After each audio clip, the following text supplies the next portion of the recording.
In a stunning live TV showdown, Rachel Reeves, the UK's Labour Party Chancellor, was left utterly humiliated as Nigel Farage ruthlessly exposed her on national television. The heated debate, which was supposed to be a standard political exchange, quickly turned into a political takedown as Farage dug deep into Reeves's past and her party's economic record. Armed with facts, Farage questioned her qualifications, highlighting discrepancies in her claims about her time at the Bank of England and attacking Labour's handling of the UK's worsening economic crisis. Reeves, clearly caught off guard, struggled to respond, and her credibility was shattered in front of millions of viewers. This could be a turning point for Labour. The background: a nation in economic decline. The UK's economic landscape has been struggling for years, exacerbated by various factors including rising inflation, growing taxes, and an overall economic slowdown.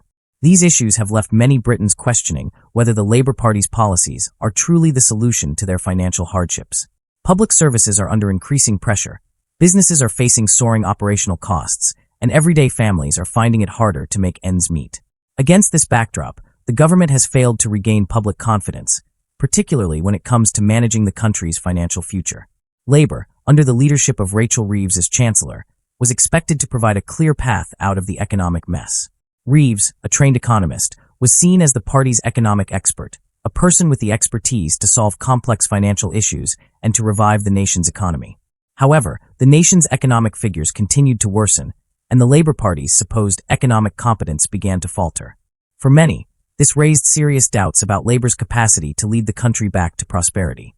As the national situation worsened, Farage, a seasoned political figure known for his sharp critiques, saw an opportunity to seize on Labour's fragility. He was ready to challenge Rachel Reeves directly, pulling apart her party's economic claims and exposing weaknesses in their record. Farage's direct approach and combative style made it clear that he intended to leave no stone unturned in revealing the cracks in the Labour Party's economic armor. For Reeves, this debate would prove to be one of her most challenging moments in public life. The early days of Rachel Reeves's career, the Bank of England, and the early misinformation. Rachel Reeves, Labour's shadow chancellor, has a background in economics, which she often highlights as her key qualification for managing the nation's finances. For years, she has touted her time at the Bank of England, where she claimed to have worked as an economist for over 10 years. This experience was a cornerstone of her public persona and a key talking point in establishing her credibility in debates about economic policies. Reeves has long presented herself as a seasoned economic expert, someone with the hands-on experience to navigate complex financial systems.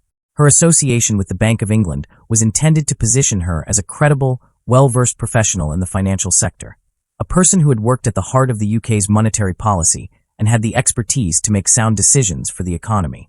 However, this claim came under intense scrutiny when Farage decided to challenge Reeves on her background.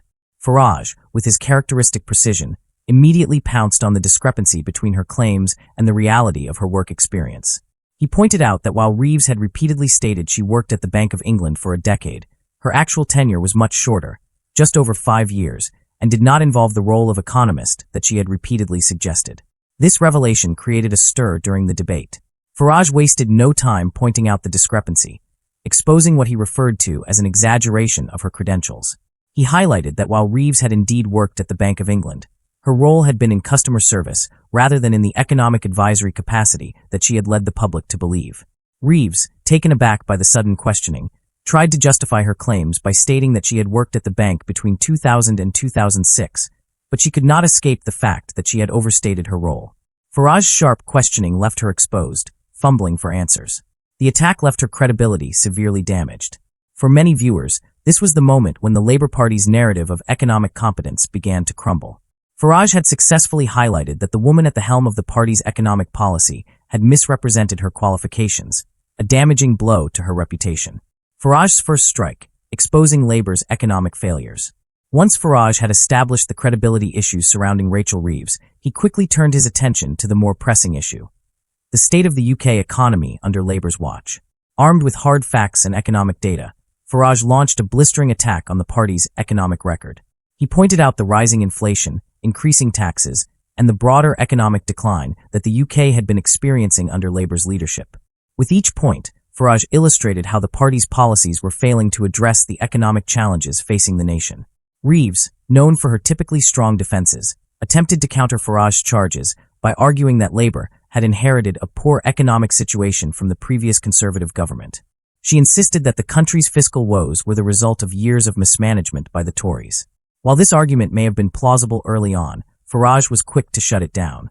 He argued that simply blaming the past was no longer a valid excuse, especially when Labour had been in power long enough to implement its own policies. Farage presented detailed statistics showing how the UK economy had worsened under Labour, despite their promises to improve it. He pointed to rising taxes, wages failing to keep up with inflation, and businesses struggling under increasing costs and regulatory burdens. Farage also highlighted the country's increasing debt and the growing economic divide between the wealthy and the working class.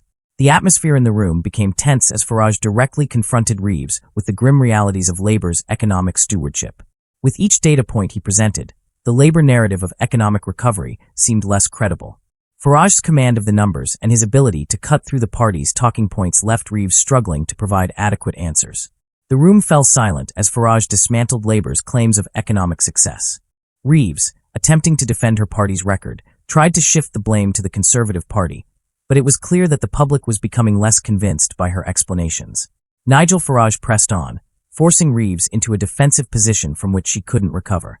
The killer blow, Labour's broken promises, having exposed Labour's economic failures and the discrepancies in Reeves's background. Farage moved to land the killer blow. He reminded the audience of the many promises Labour had made to the public, particularly regarding tax policy and business regulation. For years, Labour had positioned itself as the defender of the working class, pledging that there would be no new taxes on working families. However, under Labour's leadership, taxes had risen across the board. Farage highlighted the discrepancy between the promises Labour had made to the public and the reality of their actions once they were in power. The most damning part of Farage's attack was his criticism of Labour's stance on business regulation. In previous years, Labour had claimed to be a party that supported businesses and entrepreneurs, yet under their leadership, businesses were now facing more regulations and higher costs. Farage made it clear that Labour's promises had been empty, and the result was that both businesses and working families were feeling the pain. Reeves, caught off guard by the scale of Farage's assault, tried to laugh off his allegations, but Farage pressed harder, refusing to let her escape the reality of the situation. He forced her to confront the growing evidence that Labour's promises had been unfulfilled and that their economic policies were failing to deliver. Reeves's meltdown, losing control. As the pressure from Farage continued to mount, it was clear that Rachel Reeves was beginning to lose control. Her confident demeanor, which had characterized her earlier remarks, slowly started to break down. The cracks in her performance were becoming more apparent as she struggled to respond to Farage's relentless questioning. At one point, visibly frustrated and overwhelmed, Reeves accused Farage of spreading misinformation and twisting the facts. However, Farage, calm and composed, simply responded, "Rachel, these are your numbers, these are your policies." His statement was direct and unyielding, exposing the inconsistency between Labour's rhetoric and their actual actions. Reeves, unable to effectively defend her position, stumbled through her responses. The public was watching as she tried to spin the situation, but Farage's attacks left her little room to maneuver. Her failure to answer directly, combined with the exposure of her misleading claims about her experience, left her exposed and vulnerable. The fallout, social media erupts. The aftermath of the debate was swift and fierce. Social media erupted in response to Farage's takedown of Rachel Reeves. Clips of the debate, particularly the moments when Farage exposed Reeves's misstatements and caught her off guard with hard facts, quickly went viral. People across the political spectrum shared their views, with many expressing shock at how easily Farage had dismantled her arguments. Even some Labour supporters, typically loyal to the party, began questioning whether their leadership was truly capable of managing the country's economy. The debate became a hot topic of conversation, with viewers pointing to the glaring contradictions in Labour's narrative. Reeves, once a rising star in the Labour Party, found herself at the center of a political storm. The fallout from the debate was immense, and the Labour Party's economic credibility was left in tatters. Labour's future, can they recover? As the dust settled from the debate, the big question emerged. Can Labour recover from this devastating encounter? With a general election looming and economic concerns intensifying, Labour's credibility was on the line. The public's growing disillusionment with the party's handling of the economy threatened to cost them at the polls. In the wake of the debate, Labour had to reassess its strategy. The damage to their reputation had been done, and it would take more than just a few strong speeches to repair the party's image. With economic issues dominating the national discourse, the party's ability to present a credible, coherent alternative to the Conservative government would be critical. A turning point for British politics. The debate between Nigel Farage and Rachel Reeves marked a turning point in British politics. Farage's unrelenting questioning and ability to expose the flaws in Labour's narrative made it clear that Labour was vulnerable, both on economic issues and leadership credibility. Whether or not the party can recover from this blow remains to be seen. However, it's clear that the political landscape in the UK is shifting, and the fallout from this encounter will be felt for a long time to come. The question now is whether Labour can regain the public's trust before it's too late, or whether Farage's takedown will mark the beginning of a new era in British politics. The future remains uncertain, but one thing is clear. This debate has changed the course of the conversation about the UK's economic future.